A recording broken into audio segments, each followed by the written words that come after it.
నమస్తే, welcome to BCN news. నా పేరు మానస. ముందుగా ముఖ్యాంశాలు. జలవనరుల శాఖపై సీఎం చంద్రబాబు సమీక్ష. పోలవరం ఎడమ కాల్వ పనులు ఈ నెలాఖరుకు పూర్తి చేసేలా చర్యలు తీసుకోవాలని అధికారులకు ఆదేశాలు.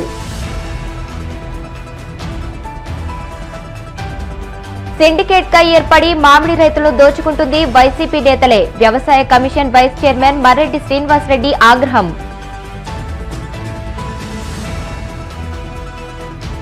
మామిడి రైతులను ఆదుకోవడంలో కూటమి ప్రభుత్వం ఘోరంగా విఫలమైంది. టీటీడీ మాజీ చైర్మన్ భూమన కరుణాకర్ రెడ్డి ధ్వజం.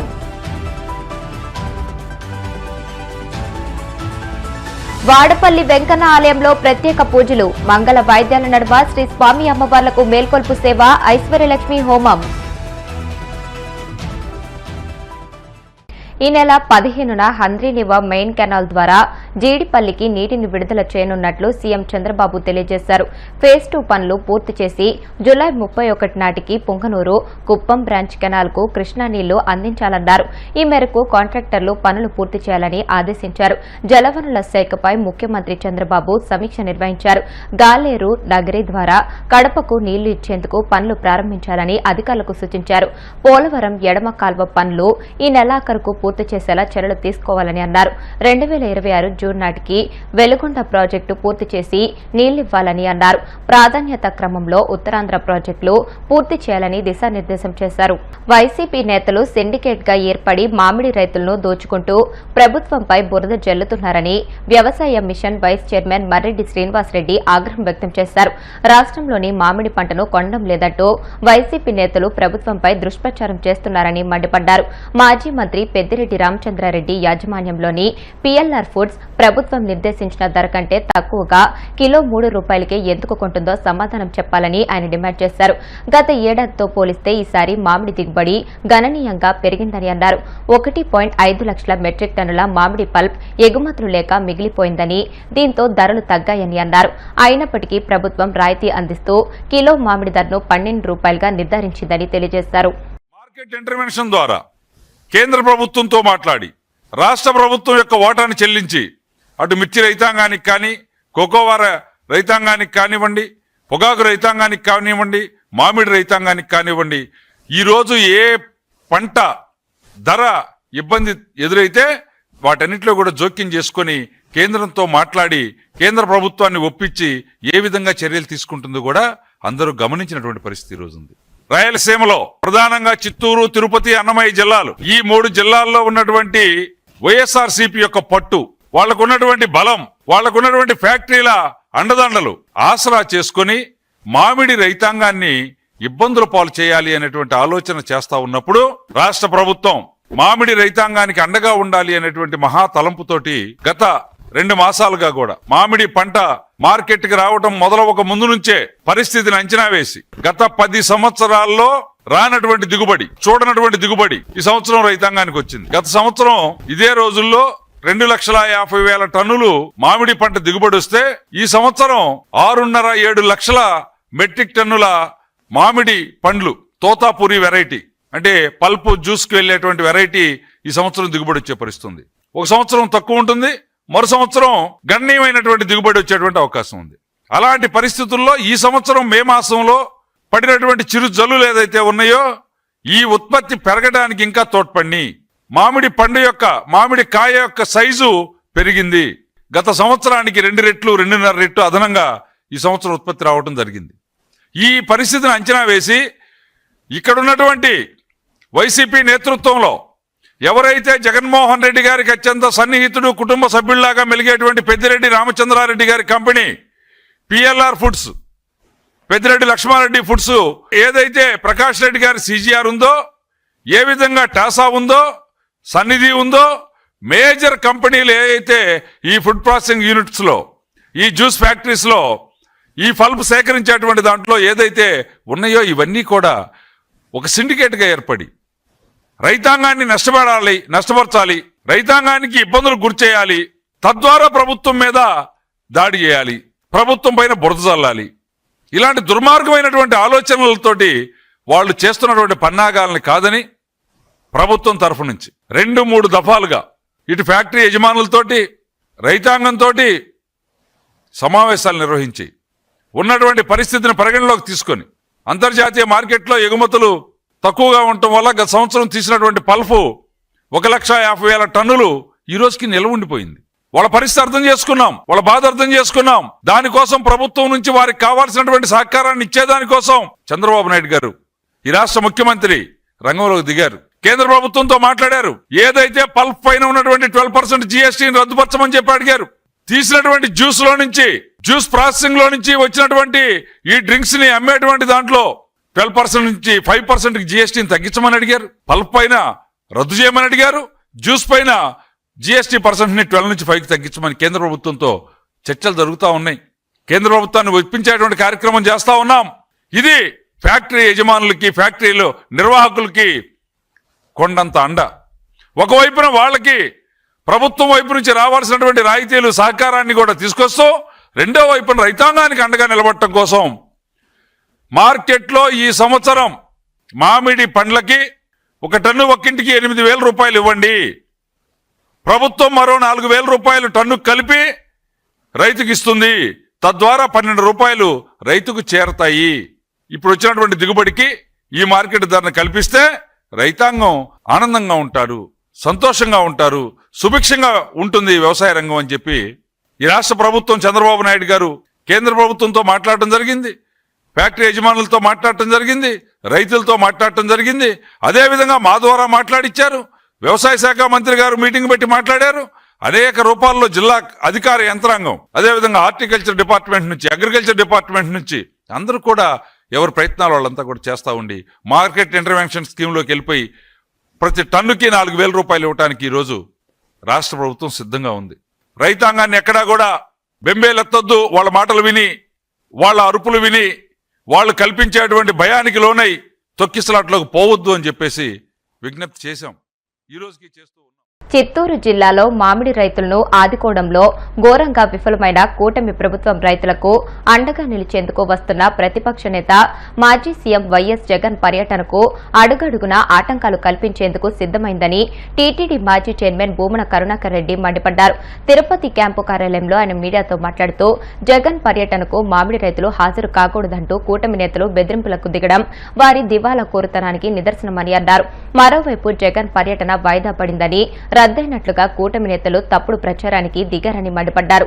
ఎన్ని ఆటంకాలు కల్పించినా, అనుమతులు ఇవ్వకపోయినా సరే మామిడి రైతుల కష్టాలను తెలుసుకునేందుకు ఈ నెల 9న బంగారుపాళ్యంకు జగన్ రావడం ఖాయమని స్పష్టం చేశారు.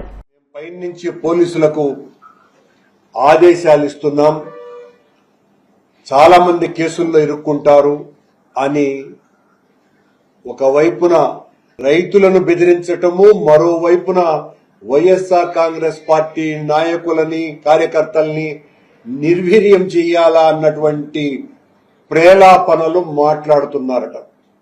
మీరు ఎన్ని ఆటంకాలు కలిగించినా జగన్మోహన్ రెడ్డి గారు రావటం తథ్యం. అలాగే జగన్మోహన్ రెడ్డి గారి ప్రోగ్రాం క్యాన్సిల్ అయ్యిందని కూడా తెలుగుదేశం పార్టీకి, జనసేన పార్టీకి సంబంధించిన వాళ్ళు ప్రచారం కూడా పెట్టారు. జగన్మోహన్ రెడ్డి గారి పర్యటన వాయిదా పడలేదు, రద్దు కాలేదు. 9వ తారీఖున జగన్మోహన్ రెడ్డి గారు బంగారుపాళ్యం వస్తున్నారు. మీరు రైతుల్ని బెదిరించిన రైతులు కూడా చాలా మంది మేము స్వచ్ఛందంగా వచ్చి మాకు జరిగినటువంటి అన్యాయం ఇది అని తెలియజెప్తామని వాళ్ళు సిద్ధంగా ఉన్నారు. కర్ణాటక ప్రభుత్వం ఇంత పెద్ద మద్దతు ధర ప్రకటించినా ఇప్పటికీ కూడా ఈ రాష్ట్ర ప్రభుత్వం, చంద్రబాబు నాయుడు గారు మాయమాటలు చెప్పటమే తప్ప ఏ రకమైనటువంటి సహాయము చేయటం లేదు. మద్దతు ధర లేదు. పిచ్చాపాటి కార్యక్రమం మామిడి రైతుల ఫ్యాక్టరీల వాళ్లతో, యజమానులతో మాట్లాడడం తప్ప మరొక కార్యక్రమం చేయకపోగా ఆశ్చర్యకరంగా 4వ తారీఖున, ఈ నెల 4వ తారీఖున టి కుమార్ అనేటువంటి తుమిండ విలేజ్, చిత్తూరు మండలం సంబంధించిన ఒక రైతు ఇక మామిడి పండిస్తే ఇక గిట్టుబాటు ధర రాదు, ఇంకా ఆత్మహత్యలే శరణ్యం మనకి, కనుక ఈ చెట్లు కొట్టేసుకుందాము అని ఆయన చెట్లు కొట్టేసుకుంటే వెనువెంటనే ఫారెస్ట్ అధికారులు అక్కడ వాలిపోయి ఆ కుమార్ అనే అతన్ని ఒక రోజంతా నిర్బంధించి భయపెట్టి జగన్మోహన్ రెడ్డి పర్యటనకు వస్తాడాడని నువ్వు ఈ రకంగా చేస్తున్నావా అని బెదిరించి నీ కథ చూస్తామనని ఆయన కొట్టినటువంటి చెట్లు 4-5 ఏండ్లు ఉండేటువంటి చెట్లు. ఆ 4-5 ఏండ్ల చెట్లు ఆయన 16 చెట్లు కొడితే వెంటనే వాలిపోయి రోజు కొన్ని వందల టన్నుల ఎర్రచందనం తరలిపోతుంటే శేషాచల అడవుల్లో దాన్ని పట్టుకోవటానికి ఏమాత్రము కూడా శ్రద్ధ చూపినటువంటి ఫారెస్ట్ అధికారులు ఈ మామిడి రైతు మీద పడి ఆయనకు ఇచ్చినటువంటి పనిష్మెంట్ 16 చెట్లకు గాను 12,750 రూపాయలు ఫైన్ వేశారు. ఇది పరిస్థితి ఈ రాష్ట్రంలో. ముఖ్యంగా మామిడి రైతాంగానికి వీళ్ళు చేస్తున్నటువంటి దారుణం. ప్రజల్ని భయభ్రాంతులకు గురి చేస్తూ ఈ ప్రభుత్వం మామిడి రైతులతో చెలగాటమాడుతున్నది. గిట్టుబాటు ధరను కల్పించకుండా మాయమాటలు చెబుతున్నది. మేము ఈ రకమైనటువంటి సద్విమర్శలు చేస్తే తట్టుకోలేక మా మీద పడి రక్కుతున్నారు. జగన్మోహన్ రెడ్డి గారు వస్తున్నారంటే మేమేదో సమీకరిస్తున్నాము అని మీరు ప్రచారం చేసుకోవాల్సిందే తప్ప జగన్మోహన్ రెడ్డి గారు ఈ రాష్ట్రంలోనే అత్యంత ప్రజాకర్షణ ప్రజాదరణ కలిగినటువంటి నాయకుడు. ఆయన పర్యటనకు వచ్చినప్పుడు ఎక్కడైనా కూడా రాష్ట్రంలో వేలాది మంది ప్రజలు తరలి రావటం జరుగుతుంది. ప్రభుత్వం ముఖ్యంగా పోలీసు అధికారులు ఆయనకు భద్రత కల్పించాల్సినటువంటి బాధ్యత మీ మీద ఉంది. కోనసీమ తిరుమలగా వర్ధిల్లుతున్న వాడపల్లి శ్రీ వెంకటేశ్వర స్వామి ఆలయంలో ఆదివారం ప్రత్యేక పూజలు వైభవంగా నిర్వహించారు. మంగళ వాయిద్యాల నడుమ శ్రీ స్వామి అమ్మవార్లకు మేల్కొల్పు సేవను నిర్వహించిన అనంతరం ఐశ్వర్యలక్ష్మి హోమాన్ని జరిపించారు. అర్చకులు శ్రీ స్వామి అమ్మవార్ల వసంత మండపంలో అష్టోత్తర పూజను నిర్వహించగా ప్రత్యేక అలంకరణలో ఉన్న స్వామిని దర్శించుకుని భక్తులు తరించిపోయారు.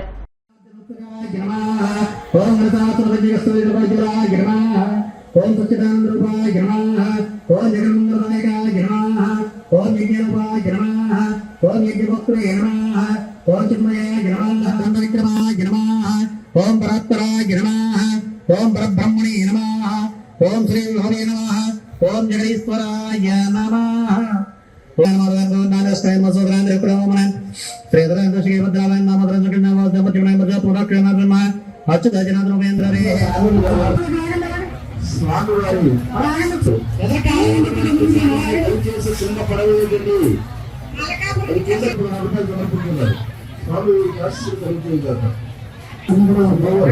ఎంతో భక్తి శ్రద్ధలతో స్వామి దర్శించుకున్నాం. అన్న ప్రసాదాలు స్వీకరించాలి. అన్నం మీరు కింద పడవేసినట్లయితే వెనకాల వచ్చేటువంటి భక్తులకు ఇబ్బందికరంగా ఉంటుంది. కాబట్టి ఏ విధమైన ప్రసాదాన్ని మొహరం పండుగను పురస్కరించుకుని పశ్చిమ గోదావరి జిల్లా భీమవరం పెద్ద మసీదులో ముస్లిం కమిటీ ఆధ్వర్యంలో ప్రత్యేక ప్రార్థనలు భక్తి శ్రద్దలతో నిర్వహించారు. అనంతరం పాయసం బెల్లం అటుకులు పంచిపెట్టారు. రాచరిక వ్యవస్థ నశించి ప్రజాస్వామ్య పాలన రావాలని కోరుతూ ముహమ్మద్ ప్రవక్త మనుమలైన హసన్ హుస్సేన్లు కర్బలా మైదానంలో యుద్దం చేసి కుటుంబ సభ్యులు అనుచరులతో సహా వీరమరణం పొందుతారు. వారి త్యాగరీతిని అమరత్వాన్ని స్మరిస్తూ ముస్లింలు మొహరంను జరుపుకుంటారు. ప్రత్యేక ప్రార్థనలు ఊరేగింపు నిర్వహిస్తారు. అధర్మం అన్యాయాలను వ్యతిరేకించి ధర్మం కోసం ప్రతి ఒక్కరూ పాటుపడాలని ప్రజలంతా సుఖ సంతోషాలతో ప్రశాంతంగా జీవించాలని ప్రార్థిస్తారు. ఈ కార్యక్రమంలో ముస్లిం కమిటీ అధ్యక్షులు షేక్ రబ్బానీ, ఉపాధ్యక్షులు షేక్ అన్సారీ, ఎండీ ఖలీల్, కార్యదర్శి MD Shabu, MD Naushad, committee సభ్యులు పాల్గొన్నారు.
ఇప్పుడు కాసేపు ప్రకటనలు.